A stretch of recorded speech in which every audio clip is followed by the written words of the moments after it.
All right. Good morning, everyone. Today is January 6th, Friday. We have an observatory tonight, starting at 8 o'clock. Hopefully, the weather will help. Otherwise, we don't have observatory. One of the main learning aspects of astronomy is we cannot do optical astronomy unless there are no clouds in the sky. Well, you could do optical astronomy in space, so then you don't care for clouds.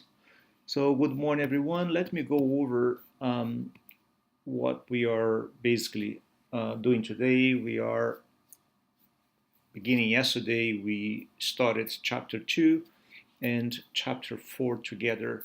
They not only describe the motion of sky objects on a daily basis, but also on a monthly basis and also on an eons base. We in one shot we learn about Earth rotation as being responsible for the notion of day and night and the fact that the stars slowly rise in the eastern sky and set in the western sky, and then we can see that progression going on in about 15 degrees every hour. And then we discuss another major type of motion, and that was Earth revolution around the sun that takes 365 days and a quarter. And and one of the two main aspects of Earth revolution is first the fact that we see different constellations at certain time of the day, um, and those constellations change on time scale of a month, 2 months. So if you go tonight at 9 p.m., for instance, and then you see beautiful Orion in the sky, 2 months from now at 9 p.m., you won't be able to see beautiful Orion in the sky anymore because it slowly is drifting westward because Earth itself is revolving around the sun from the western part of the sky to the eastern part of the sky. And the third and the most longer type of major motion we are subjected to is, is referred to as precession, and it is caused by the combined gravitational pull of sun and moon over Earth, specifically over Earth's equatorial bulge. And this combined pull forces Earth into some wobbling process, and this wobbling process completes a turn in about 26,000 years. Okay, so what I would like to do today is to show animations, and so let me show them to you.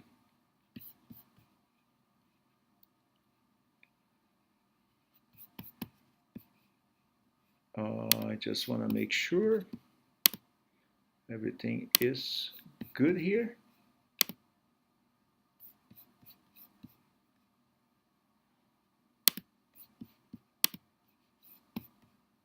I don't know what's going on here.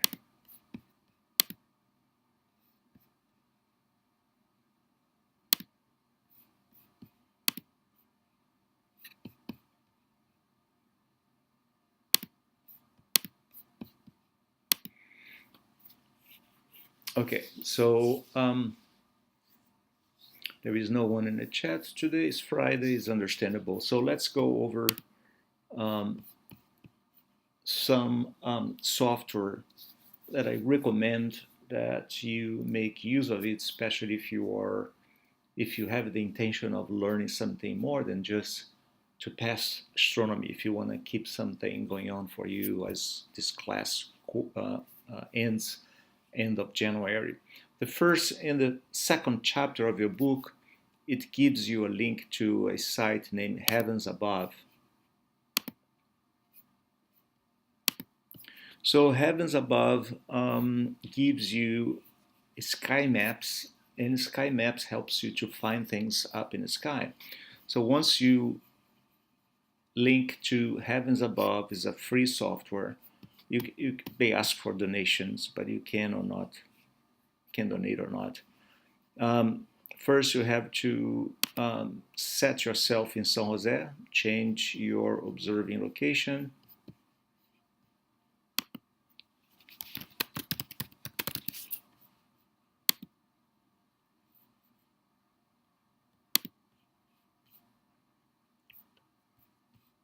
So then you're there. It gives you the latitude, longitude. The elevation is standard 25, update.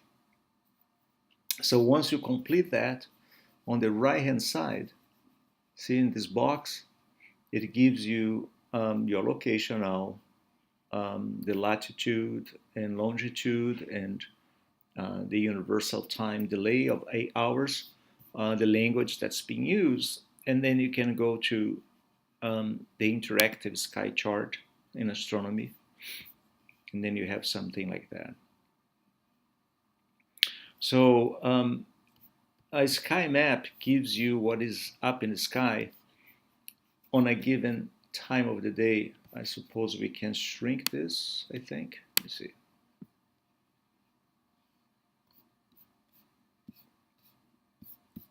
So you can choose to have all this information in there or not. For instance, if I get rid of constellation lines, they disappear. If I don't want to have the constellation names, they disappear. Or the boundaries, right? So it's nice, and it has the ecliptic plane where the sun is all the time. And in fact, planets are found very much close to the ecliptic line. You can also choose to add celestial equator, the point where the celestial equator crosses the ecliptic line. If the sun happened to be at that location, we are referring to that moment as the equinox, right? So when the sun crosses the celestial equator moving northward, towards north, we call this the spring equinox. And when the sun crosses the celestial equator moving southward, we call that fall equinox. But you can change the time. So the day is 6:12 o'clock because 7 minutes, because that's the time right now. But you can set that to 9, let's say 9 p.m. 9 p.m. is 21, right? Oh, wait a second, 21.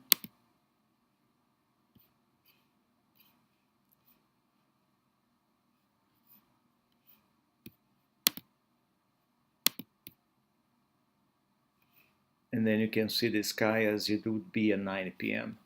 So sky at 9 p.m. If tonight you happen to go to the observatory and the weather is good, Orion is going to be visible. It's going to be pretty much a few hours after rising in the eastern sky, and it's going to set a few hours later. Okay, so you can find Orion there. You have Sirius in the sky. Taurus is going to be there. Castor and Pollux is going to be there. In fact, at 9 p.m., the Leo constellations with the bright regulars, which pretty much sit in the ecliptic line, is going to be rising. But Pisces and Mars is going to be setting at 9 p.m. If you happen to arrive in the observatory not at 9 p.m., but let's say 6 p.m., 6 p.m., Venus is going to be in the sky. So Orion is right after rising, and there you go, Venus and Mars, both planets will be pretty much visible in the sky. The sun is going to be down by that time, and Venus is pretty much bright. You can't miss that, and Mars is going to be lagging there. Okay, so make use of it. The way you use the sky map is somewhat simple. You take the sky map. Imagine you can print this out, and you have the ability of printing this right here. So you print this out, and then you hold the paper up as if you were going to glue the paper on the sky, right?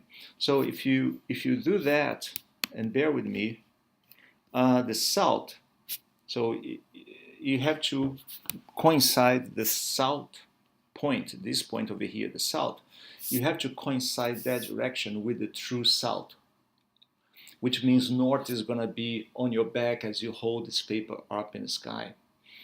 And then you can kind of locate these bright objects in the sky. That's the way it works. Again, so you print this out.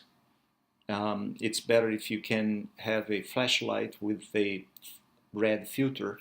You don't want too much of a bright light in a dark environment because it blinds you and then you can't see or read these details in the sky map. But if you have a red filter, it might do the trick. So you print this out and then you hold, grabbing with your right hand the western part and with your left hand your eastern part right here. And then you flip this paper up as if you were going to glue against the celestial sphere. And as you do that, the southern direction is going to be right ahead of you, which means you have to be facing south, due south. And as you face south and you have this paper sticking upward as if you're gluing on the celestial sphere, then you can try to locate these bright objects in the sky. So in other words, Capella is going to be kind of behind you on your left-hand side, right? Orion is going to be kind of in front of you at that time, 6 p.m. and on your left-hand side because Orion will be rising. Okay, another resource that I would like to show you is this Astronomy Labs Nebraska applets, those over here. The first one I would like to show is the one that has to do with Earth revolution around the sun. In fact, let's start with Earth rotation around the sun.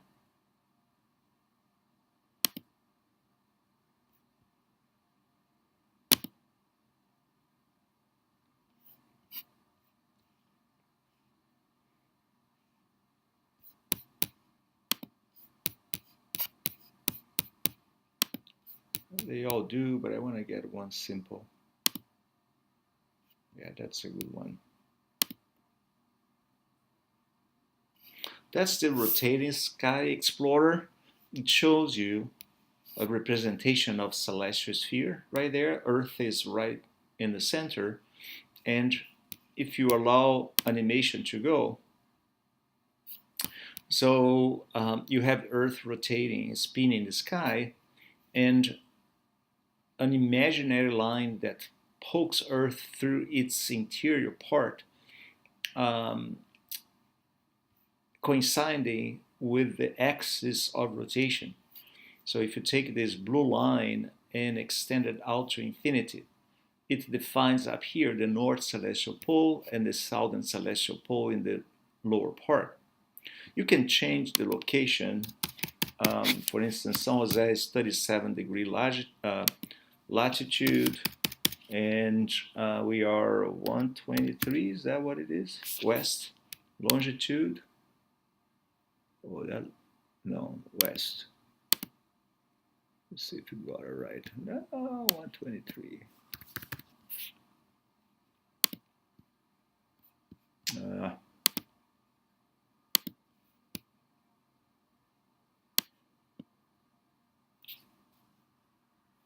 123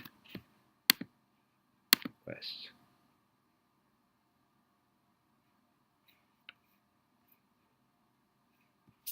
Oh, I think I can force right here. There you go.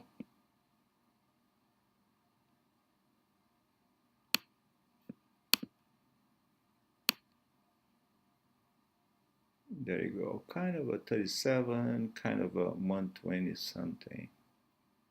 That's good. That's a good San Jose right there. Okay, so Earth rotates. So imagine I can bring star patterns in there. I can also move stars. I can add the stars. Let's see if I can do that. There you go. So I'm adding stars to the sky, as you can see. So these stars are not in a celestial sphere. I think we closed this argument yesterday.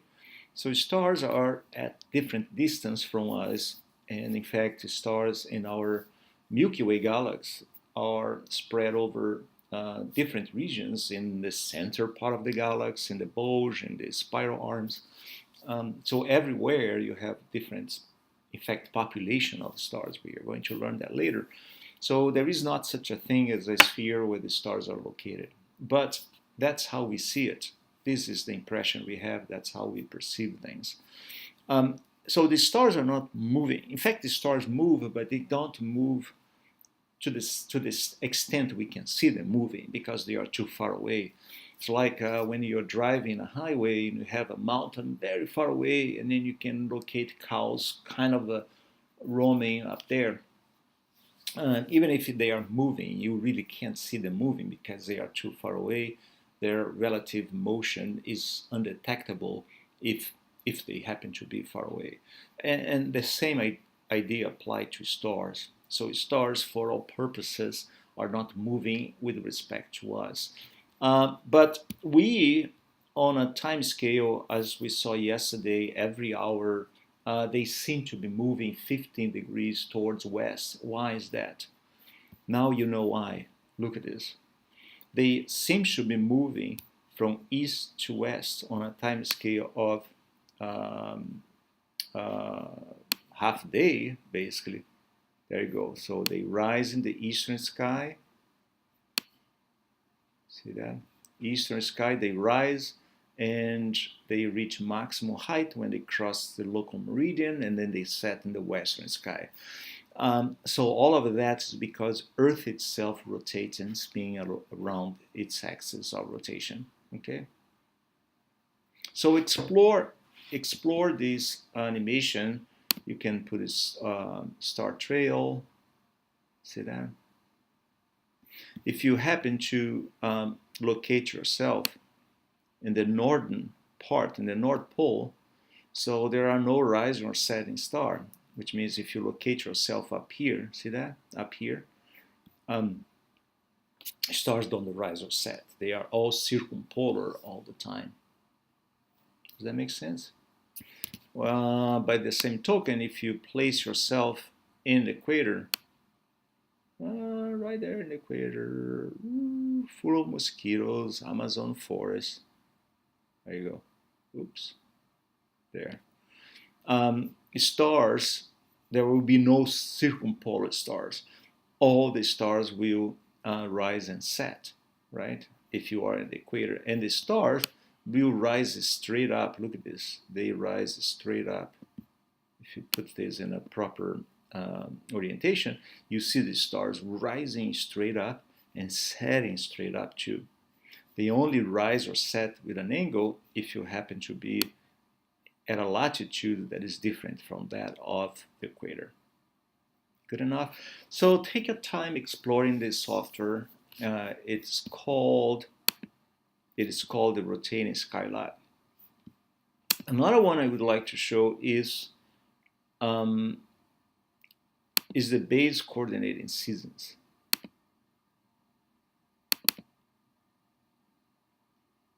That's the second one I would like to show.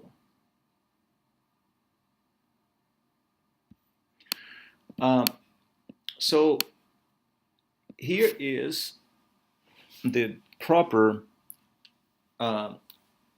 configuration in our solar system. The sun is roughly in the center and planets go around the sun.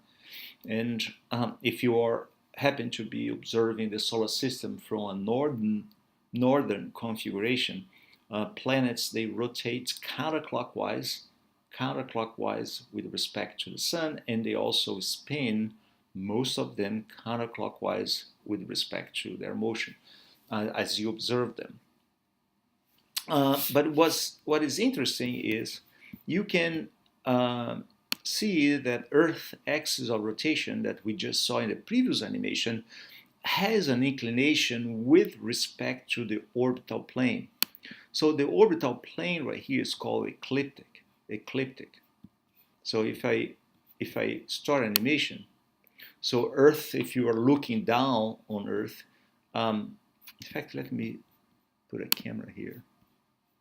No, I'm not going to make any change now. So Earth is going counterclockwise as you look down on the solar system. What is not being shown here is Earth rotation, right? Earth spin that gives rise to day and night. Earth seems to be locked as it goes around the sun, and this is not true. So Earth rotates about 365 times as it completes one turn around the sun. But what is true and correct in this animation is the axis of rotation. See, the axis of rotation is always pointing at the same location in the sky, and that is the North Celestial Pole, which means as Earth revolves around the sun, you don't see this axis kind of a tilting on a different angle. It's always the same, 23.5. Now, as the animation goes, let me go to a position right here above the Arctic Circle. So it's indicated here by the red line right there. So this is where the person is. So see, the sun, as indicated in this top right-hand side figure, the sun never shines straight down on that person, never. It's always with an angle, and you can see the light rays up here. See that? And now the sun is going down as it migrates towards the southern declination. And when the Earth is half lit perfectly, we call that equinox. So we reach equinox, and now we are in the winter time. And then when the inclination is the highest possible on December 21st, that is going to be the winter solstice for that person. Winter solstice. Now I can bring this person down here to the equator, right? And then when the sun happened to be crossing on March 21st, boop, right there, March 21st, look at this. The sun is falling flat on that person. If that person is very skinny, like a stick, it casts no shadow on the floor. The sun is at the zenith point of that person, right?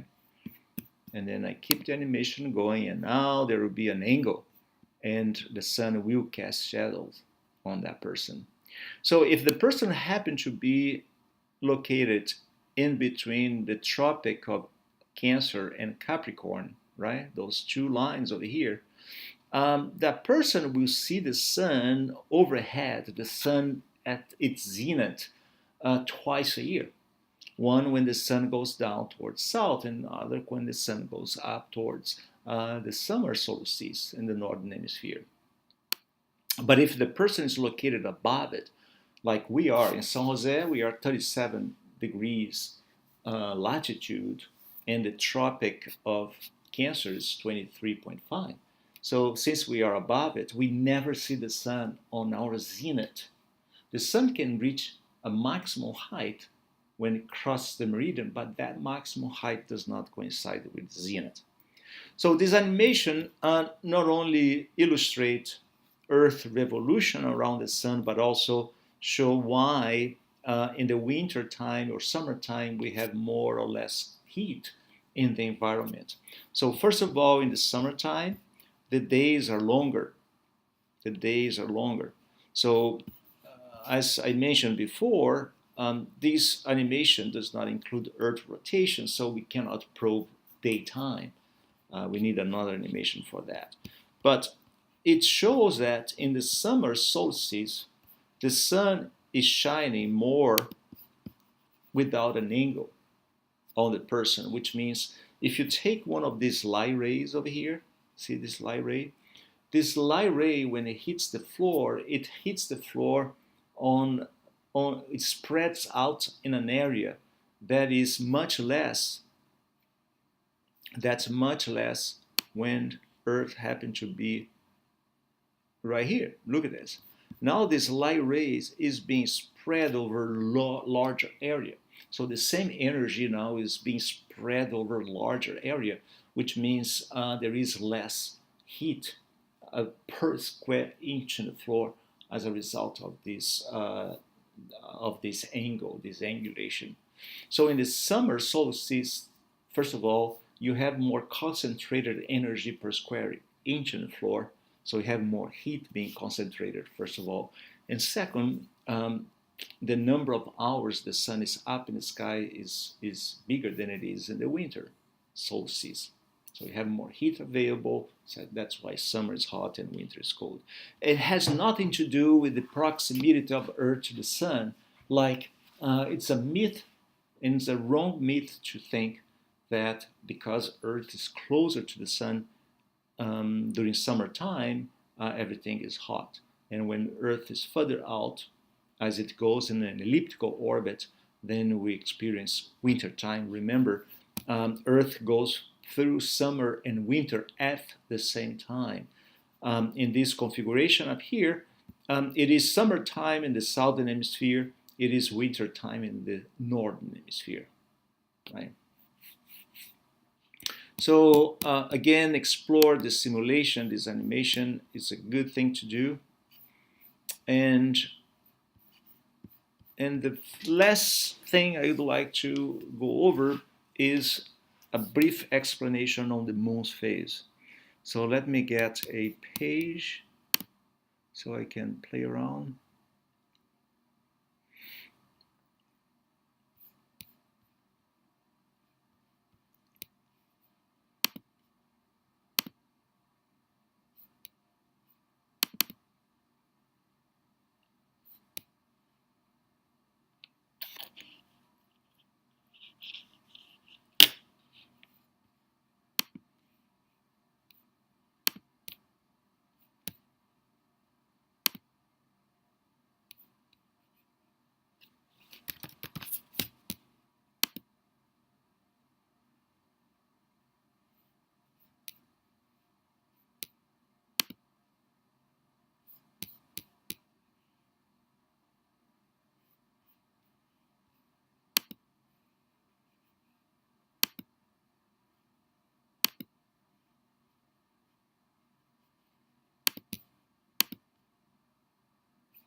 Sorry, I'm taking longer than I thought I would.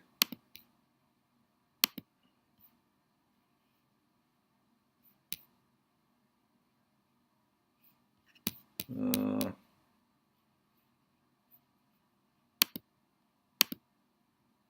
gonna open anything here.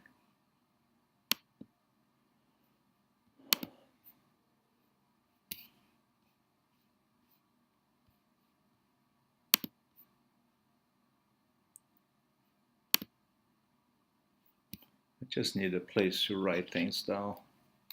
Should have prepared this before.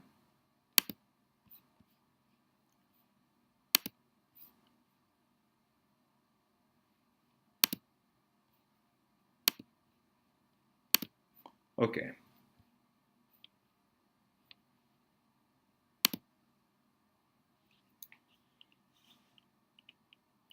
Okay.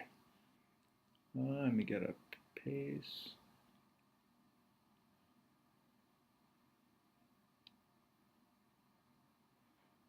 Let me go to the moon. In this diagram, it helps to illustrate the moon's phase. First of all, you have to know what the phases, which phases the moon goes, first of all.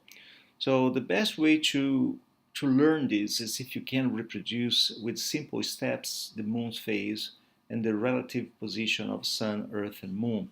So in a diagram, in a piece of paper, if you could,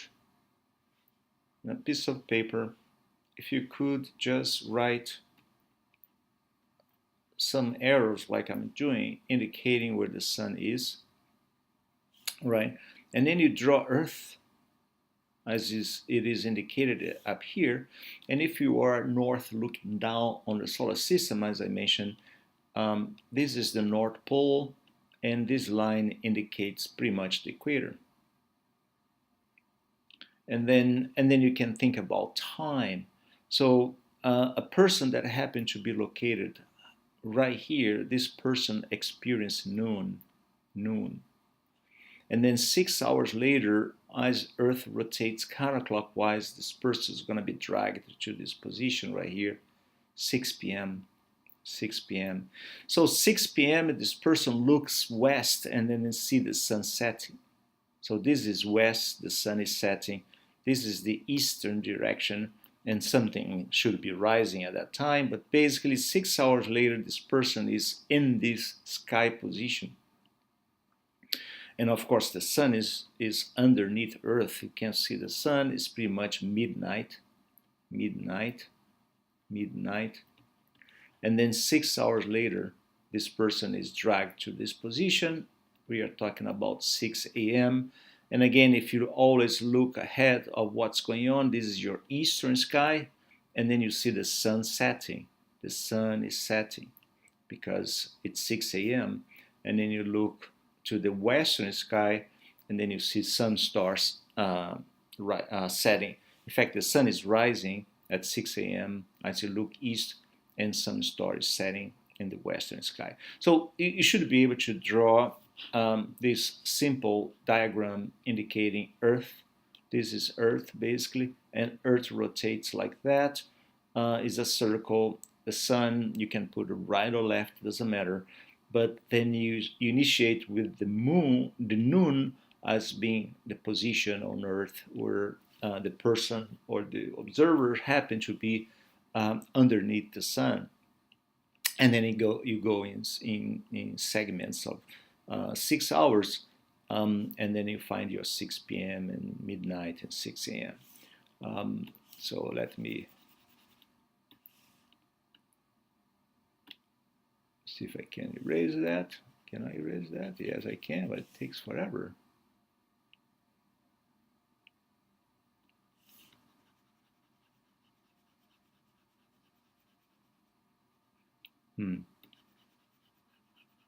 That's too inefficient. It'd be nice if I could do thicker ones.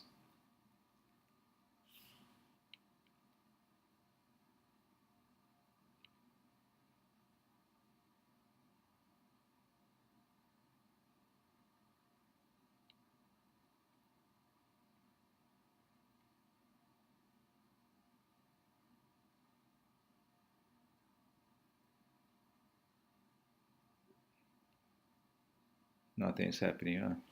Well, anyway, so then that's the basic issue. Now, let's place now the moon in this configuration.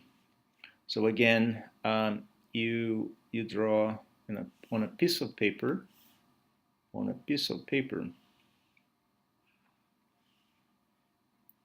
You indicate where. Alert from System UI server. Sorry. Low battery. I understand.